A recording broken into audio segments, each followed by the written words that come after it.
Hey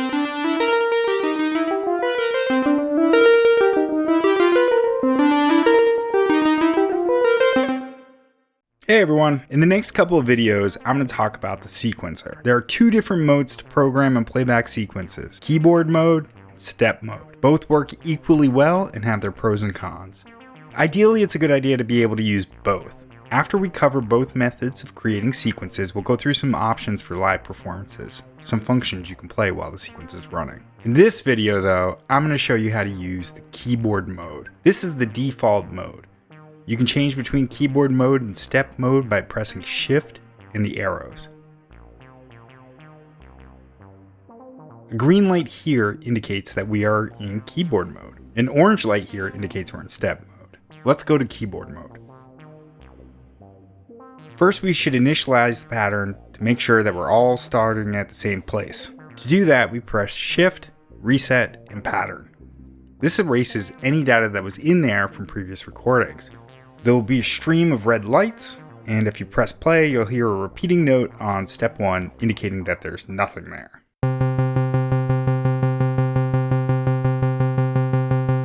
To start recording, we need to press Shift and record, and when we see this light turn yellow, we're good to go.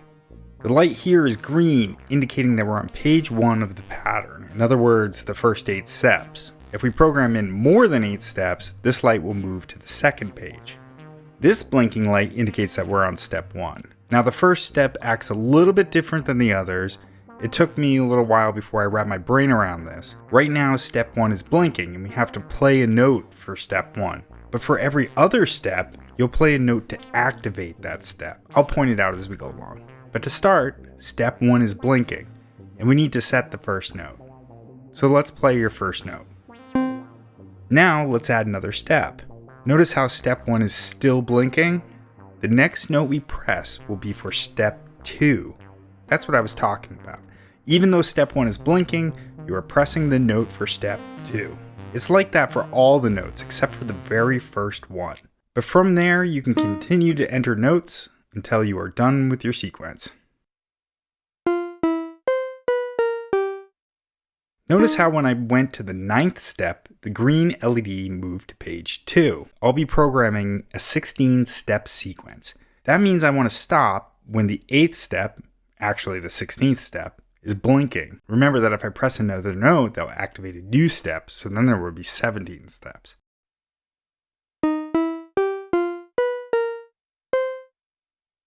So this means that I've entered in note data for the 16th step because I'm on page 2. Then you can press record to exit the record. To play back your sequence, just press run stop.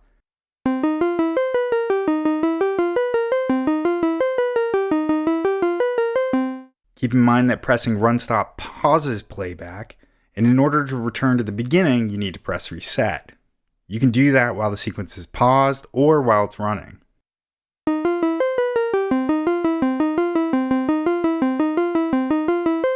Once you've recorded a pattern, you can go back into it and make some changes.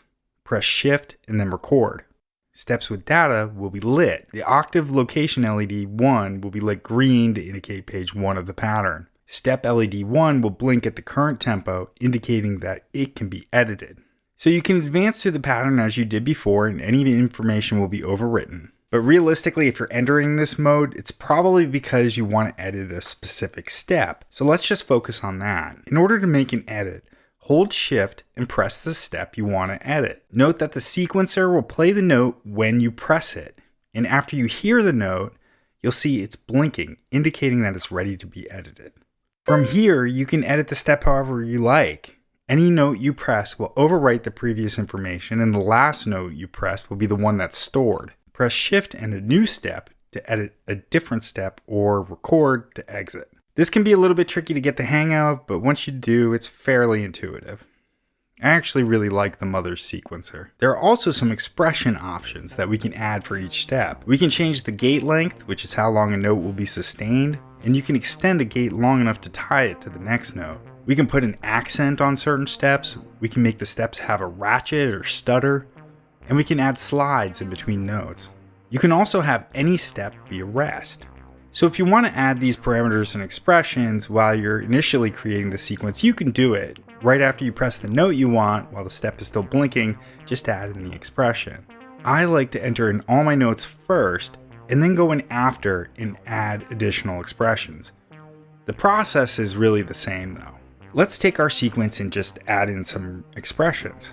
So we'll go into the edit mode by pressing Shift and run stop. Select a note to be edited by pressing Shift and then that step. And now that it's blinking, we can add some expressions. These lights will turn green if an expression has been added. To place an accent, let's press the accent button. Notice that LED 7 is now on. Let's hear what that sounds like.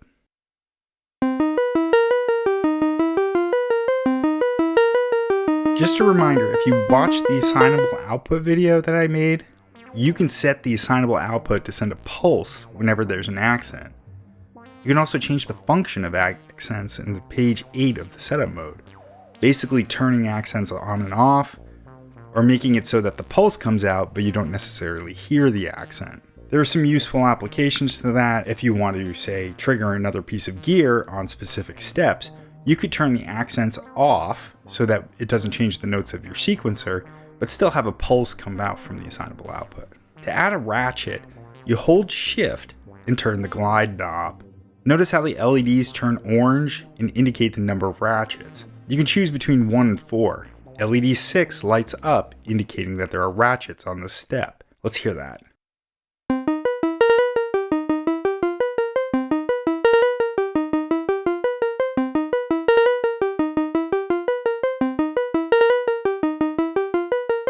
To adjust gate length, select your step and turn the tempo gate length knob. The gate length will be indicated by red LEDs, and if you turn it up all the way, it will tie the note to the next step. In order for it to really sound like a tie though, the following note has to be the same. Also, the sustain switch has to be on.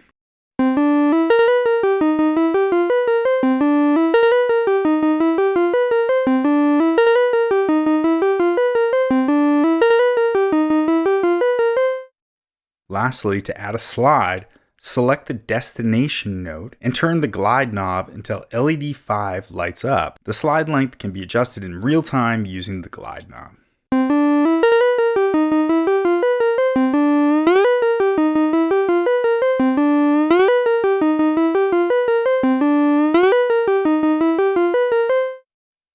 You can also add rests in the same manner.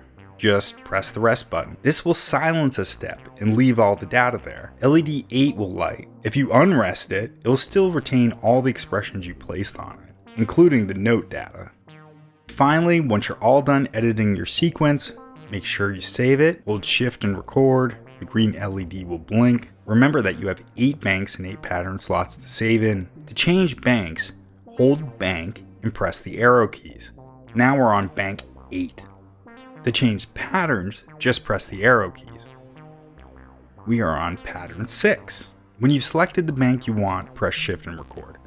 You'll see a flash of green lights, and you're done. Our sequence is saved in bank 8, pattern 8. If at any point you decide you don't want to save it and you just want to exit, just press record without Shift, and it will exit. So there's also another function in setup mode on page 6 where you can change the save mode. I'm not sure what the default was because in the manual, for some reason, they omitted the default for page 6. I know I've changed mine back and forth while trying to learn things, and I can't remember where it was set originally. But right now, I set mine to autosave. This means that any edits I make are saved automatically, and I won't lose any work if I change patterns. If yours is set to manual mode, if you change patterns, all your information will be lost. I remember a few times where I was working on a pattern and then I stopped for the night and the next day I worked on a different pattern and I lost everything from the day before. And I think that's when I decided to go with autosave, and that hasn't happened since. So I recommend changing to autosave unless there's some sort of workflow reason that you want to stay in manual. There's a third write protect mode that I imagine would be awesome for a performing artist who has a set list of sequences programmed and doesn't want to risk losing those in or before a performance, but I keep mine in auto save mode. And that's on page 6 of the setup menu. So to recall our patterns or pick a pattern, just hold Shift Bank to select the bank, and then hold Pattern and select the pattern. I'm going to go to pattern 1-1 just so I can show it. So here is my sequence that I've programmed in on bank 1, page 1.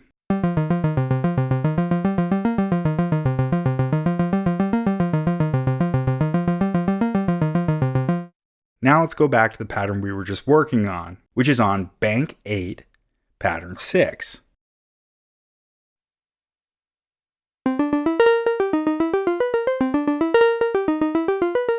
And there we go. Now in setup mode, you can also set the sequencer to remember tempo data. Notice how when I was changing banks, the tempo stayed the same, even when switching patterns. If you wanted a specific tempo for a specific sequence or a song or something, make sure you go into setup mode and turn that function on. That way if you switch patterns, it will keep the tempo that it was saved on. So that's keyboard mode. In the next video, I'm going to show some live performance things that you can do while your sequence is playing using the sequencer. Then I'm going to do a video all about clocks and syncing clocks. I know that clocks can be kind of tricky, especially if you're coming from a background not of synthesizers, but of different instruments. It can be kind of difficult to wrap your brain around. So let me know in the comments section if there's any videos or topics you want to see. Make sure to let me know. Don't forget to like and subscribe. I've got links in the description to my Patreon page and also affiliate links to Perfect Circuit. If you like this content, I'd appreciate it if you could support my channel and check those out. With the affiliate link for Perfect Circuit, you can click on there and buy anything you want and I get a tiny commission. It's at no additional cost to you, and I really notice that when people go in there and buy things. So I would truly appreciate it if you're wanting to pick up some new music gear and you really like these videos. Just take a few minutes and click through that link. Thanks for watching, and I'll see you next time.